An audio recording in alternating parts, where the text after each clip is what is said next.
All right. So I'm a deadhead. I admit it. But in the group of friends that I used to hang with, I am just a rookie. I think I've only been to, I don't know, maybe 25 or 30 concerts. I have friends that were like 200 plus. Anyway, there are certain phrases in some of the songs, especially the ones that were written early on, which just stuck with me the entire time. This one is one of my favorites. Once in a while, you get shown the light in the strangest of places if you look at it right. I'll spare you trying to sing this. It's just not really going to be helpful at all. So why am I referencing this? What could it possibly have to do with anything? Well, the answer is a lot. As a senior FA, you look at your book in an entirety all the time. I've got this, they do that, I make this, so on down the line. Well, what we fail to see is time is basically going to claim us all. It's the one thing we can never get more of. What matters is what we do with the time we have left. So for most FAs, almost all FAs that I've been consulting with over the past couple of years, here's what I'm finding. The books, even though at the top line look really good, when we start to pull them apart, they're pretty far from good. Let's take an example. This is a client I took on about a year and a half ago. Let's just call him Joe. Decent sized book, as you can see here. He's doing a pretty good amount of production, almost 2.8 million. Average production looks good. Average AUM looks good. But what I did first was I broke that thing down into three tiers. His top tier clients give him in excess of 17,700 bucks per year.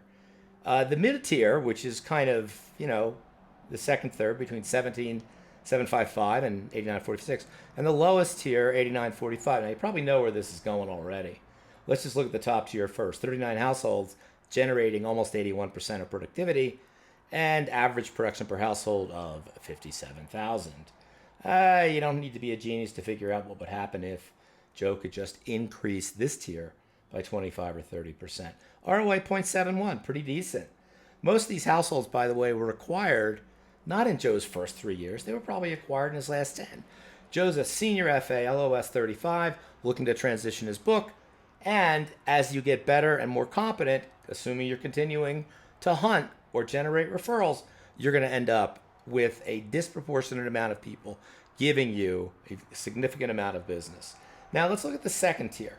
Second tier is okay as well. 22 additional households, 10.63. We're now up to almost 30% of the households, generating 91% of the overall book. Wouldn't it be great if this was all Joe had? Think about that for a second. Where would he spend his time? I'll tell you what's not happening. He's not spending, let's call it, 91% of his time with these 61 households. Why? Because he's got other things to worry about. Now, most of these other 22 households that came in on top of 39 came in more recently as well. And for new accounts that come in, they probably more fit this model than what the early part of his book looked like. Because when we look at this, in the entirety, let's take a look at it from demographics. Average age of Joe's book is 66. Only 8.5 million bucks over the last, let's call it, T12 when I picked them up. Most were unsolicited referrals. Like, hey, by the way, Joe, you should call this guy. Fee-based revenue, 56%. That's also pretty good. Not bad at all. Until you take a look at this lowest tier. $85 million across 146 households. Total production of 242. Almost 71% of the total average AUM per household. And take a look at the average production per household and the ROA at 0.28. Guys, this is just not good. Because as a senior FA, I guarantee you recognize your staff, your crew, your partners, whatever kind of team arrangement you have, you're spending a lot more than 8.78% of your time keeping these people in line. So the bad news is you're not living up to what you told them. The good news is, especially if you're looking to transition, there's a lot of positive things that can happen here. So what do we know? We know they were acquired during Joe's growth phase. That means early on, when you're fighting for survival, you went and got these. Most of them aren't really following any strategy. How do we know that? Look at the ROA of 0.28. They're not in any kind of managed money. There's no outcomes that have been predicted, and there's no discipline to get there. The FA acknowledges, obviously, a team spends a lot of time reacting to this group. There's not a lot of outbound calls to this group, and they also lack a primary financial advisor. Why would I say that? Simple. if they had a primary financial advisor, first, we know it's not Joe, but if they had somebody else, that money would be adios. It would be gone. Now, the other issue is if you don't address these tiers' needs, you are setting yourself up for some hidden liabilities, as in an incident that happened at Starbucks, which is up on my YouTube channel, which you can go and look at. But the bottom line is, guys, you can't just leave these people here. It's not fair to them. You think you know about them, they're not going to listen to you, this, that, the other thing, fine. You've made that decision, but it doesn't mean that that's the only decision that can be made. Now, let's take a look at what Joe's looking to do. Joe is looking to basically get out in a few years, so he brings on Kelly at LOS 5. Kelly comes on, she's doing $165, $23 million, mid-third quintile, but she's really good, she's nice, she's good with technology, average T12 for her household's 2,600, average OEM 140K. This is basically someone that's trying to grow their own book. She's having, let's call it, medium results. Not great, just medium, and she's got to build it from scratch. Doesn't really know how to prospect, so it's a numbers game right on down the line. Joe likes Kelly and decides he's going to bring Kelly in as the heir apparent. So what happens? Well, so she comes in. Immediately, what Kelly's income does is it jumps. Joe decides to share 15% of the total combined book, his and Kelly's, and Kelly jumps to a 47% grid. Kelly's T12 is now 414. Kelly's W2 is now 195. She almost triples her income. What's not to like, right? Okay, what is she doing every day? Well, she's supporting Joe. She's getting to know the tier 1 and tier 2 clients, but she doesn't have any independent contact with them. She's not opening any small accounts because she's not going to get paid for them. The issue here is, even though Kelly is acting to support Joe, those calls from that lower tier are still coming in. Now, Kelly's probably not going to handle them. They're probably going to be handled by the administrative assistant because there's no discipline here. There's also no incentive for Kelly to really do much at all except support Joe and hopefully pick things up when Joe leaves, which he does in 2 years. He enters the Retire in Place program. Kelly becomes the FA of record. Shortly thereafter, the economy enters a recession, a bear market follows. Oh, that'll never happen. Bullshit. If you've been in business at least, let's call it 15 to 18 years, you've been through a couple of bears. If you haven't been through one yet, good luck with that. Because there are two things that are going to define you as a financial advisor. One is surviving and thriving in a bear market. And two, the ability to constantly add better and better households up until the day you actually leave. So, what's going on here? What do you think is going to happen to Kelly's book over the next 5 years? Let's take all that apply. Income will decline, clients will stay. Following Joe's departure, several clients leave and pass away. Remember, Joe's book is older. There's no replacement. In the ensuing 12 months, 42 million leaves. That's not good. And because the market's down, the Kelly's phone is ringing more than ever as clients opt to go to cash and wait for conditions to improve. Why? Because there's no set discipline that they're following. Kelly never really integrated into the senior tier 1 and tier 2 clients and really doesn't have relationships with their heirs who are going to inherit the money and probably take it away. Kelly lacks the ability to replace these ultra high net worth clients as they pass or transfer. Remember, this is the book Joe spent his lifetime building. There's lots of friends that Joe has that aren't going to hang around because Kelly just doesn't have the experience, and they may run into FAs that kind of had my attitude toward this, which is I love to hunt, and I love to hunt in bad markets. I can hunt in any market, but bad markets I like to hunt even more because I knew FAs weren't calling. They always thought it was about performance. It's not about performance. It's about giving a shit. And if you just go dark and quiet when things aren't going well, you're sending completely the wrong message. As an FA that built a huge book, I like the fact you were doing that. As a consultant, coach, teacher, whatever you want to call it, it drives me nuts. It's just completely obvious. So over the next several years, many of Joe's clients, who he considers close personal friends, have transferred to other FAs, altering relationships that grew over decades. So when Joe ends up going out to play golf with 3 of his former clients and 2 of them have already left, how do you think that game's going to go? So what do? Well, first thing we have to understand is, unless you have the ability as a senior FA to mandate that your ultimate successor can get out there and prospect on their own, you got the wrong successor.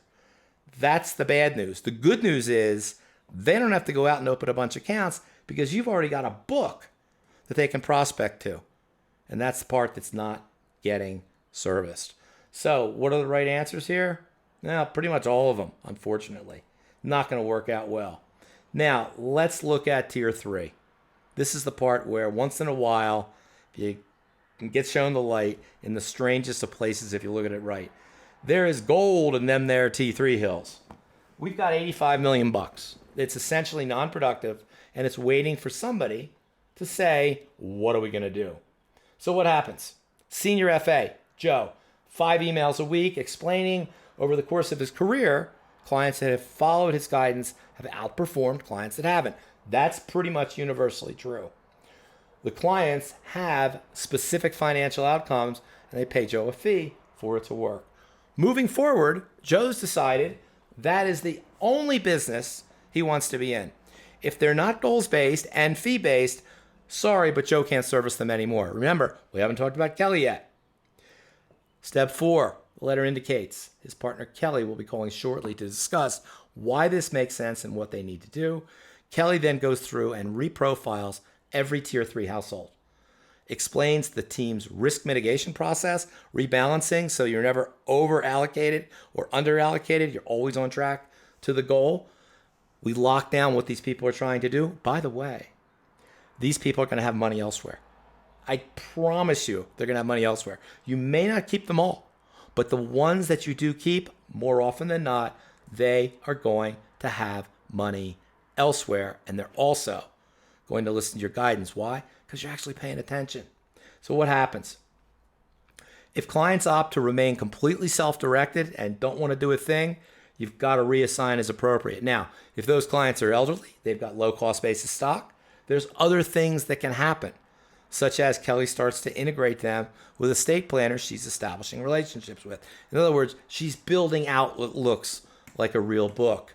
In doing that, let's first look at the benefits for Kelly. Well, she's now got 146 prospects that she can talk to.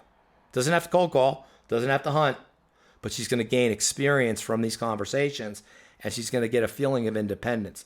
More importantly, Kelly sets up a deal where any net new money she finds from current clients that goes into fee-based, 50-50.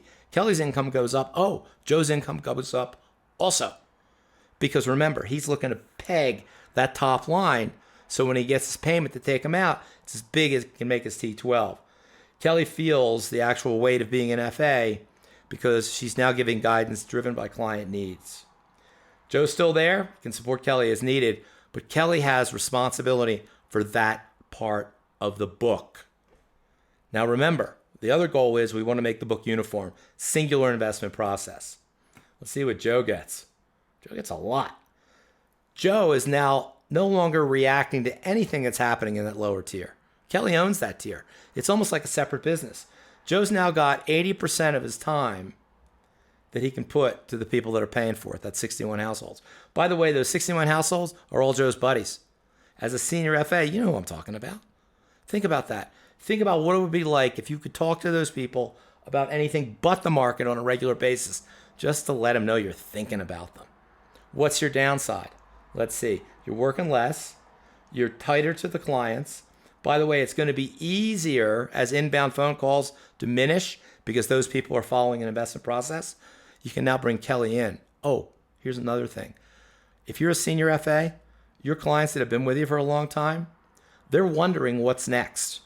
And they're wondering if the person you're selecting is going to be as good as you. Of course, they won't be. But they're also wondering what happens here.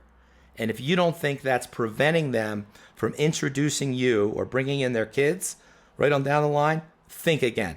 It's absolutely doing that because they know you're not going to be around as long as the kids are. Hope you are, but you probably won't be. So what do? Kids are probably going to move the money one way or another. This allows, if you're doing this, phone calls slow down, annuitization at tier 3 picks up. Now deeper discussions like wealth transition, which Kelly can help you with, a natural entry point. Kelly is now talking to the next generation and feeling really good about lifting the team's overall T12. And the coolest thing here is she actually gets to feel like a real financial advisor. Guys, if you have someone junior on your team right now and you're just paying them a percentage of the overall, why? Basically, you've turned them into relationship managers. They didn't do what you did or what I did to build a book from scratch.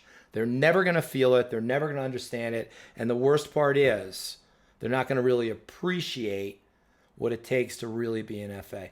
I wouldn't even call them FAs. They're minders. They just sit there and cover and answer a bunch of questions. You want them to become like you? Maybe not. But we can't send them back to scratch to start, but we can send them to that tier 3 and say, you own it. Now show me what you got. If they're unsuccessful, maybe you got the wrong person. Maybe you try somebody else out. But I've done this with probably at least 10 teams over the past 2 years. It works every single time. Fast forward where we are now, looking at Kelly and Joe. Kelly's income has jumped by another 30%, primarily from net new assets she's brought in and annuitizing what's there. And essentially, they're happy. They are on the road to transition. Joe has put his papers in for his retirement date, which will be in 2 years. And Kelly feels like a real FA. So it's no longer just good from far, it's good up close as well. Thanks for your time. Hope to talk to you soon. Take care.